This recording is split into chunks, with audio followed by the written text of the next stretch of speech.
The whole world is right in the middle of the energy transition. We are moving further and further away from fossil fuels and huge nuclear power plants. And as clean as renewables are, they are not always available exactly when we need them. The sun simply does not shine at night, and the wind, unfortunately, does not blow at the push of a button. We need a much faster expansion of intelligent storage solutions. But in the future, we will also need much more energy.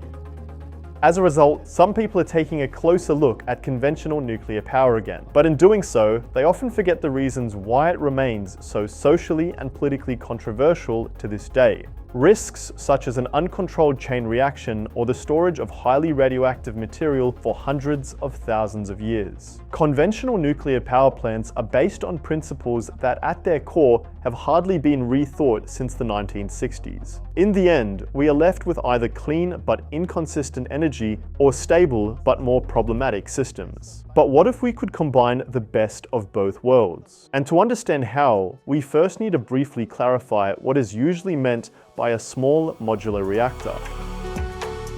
An SMR is the idea of implementing the principle of a nuclear power plant in a much smaller format. But that also means that all the disadvantages we just mentioned, such as the difficult to control chain reaction and long-lived nuclear waste, are still present. So at first, not much has really been gained. Then there is the concept of so-called thorium reactors. These can already make more efficient use of certain resources, but even here, we still need to mine uranium and introduce it into the reactor from the very beginning. And we still face the risk of an uncontrolled chain reaction, nuclear waste, and so on. So let us leave all of that behind and move on to a system that rethinks the basic principle from the ground up in the form of a next-generation SMR.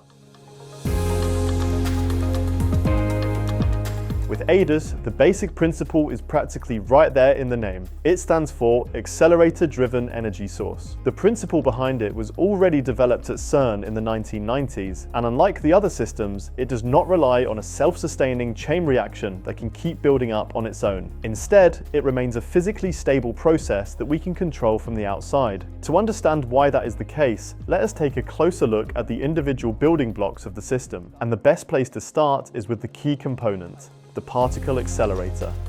We already know the concept of accelerating particles to high speeds from research and medical technology, and in our case, the particle accelerator has a very practical task: the targeted release of neutrons. Neutrons are already present in almost everything around us, so we simply need to make them usable for our purpose, and they are very well suited for generating energy in the next step. The crucial point is that the particle accelerator is located right at the beginning of our system. It largely determines whether anything happens afterwards at all, and what happens. With it, we decide whether the system operates in the first place. And to understand how we can now use this to generate energy, we come to thorium.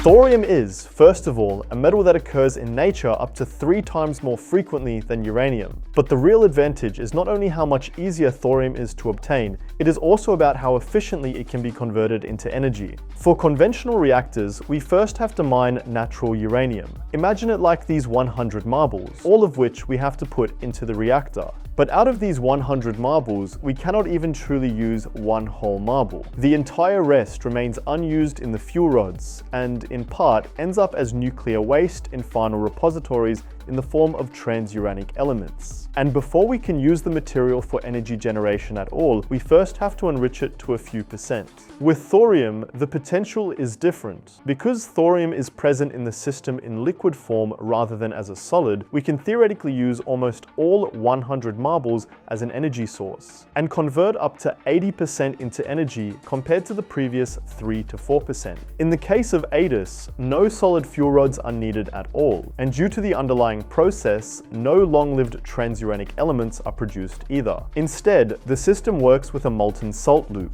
The thorium-containing salt is already integrated into this loop and simply circulates through the system. And this is where it gets interesting. Now we take the neutrons generated by our particle accelerator and gradually direct them onto the thorium. What is created in the process is uranium-233, and that is something we should take a closer look at. First of all, the uranium created here is uranium that we do not have to mine. It is produced practically along the way during energy generation, and on top of that, it comes with all the properties associated with its mass number 233. Typical uranium-235, which is commonly known from conventional reactors, is used for a self-sustaining chain reaction. In that process, more and more neutrons are automatically produced during fission. These neutrons keep driving the process forward and cause further fissions. It is like rolling a snowball down a hill. Once it has been set in motion, it develops a momentum of its own and keeps getting faster and more powerful. Controlling this avalanche is the major challenge in conventional systems. With ADES, it is more like a football on a lawn. It only reacts when we actually kick it. If we stop doing that, the process does not simply continue on its own. The system then lacks the necessary neutrons, and it only receives those neutrons from our particle accelerator when we want it to. The material that is created is ultimately split and generates the energy we need, which is stored as thermal energy in the molten salt loop. In short, we use the neutrons generated by the particle accelerator to first convert thorium into uranium-233. We call this the harvesting process. Shortly afterwards, the same neutrons help us split the uranium in a controlled way and generate the energy that this entire concept is ultimately about.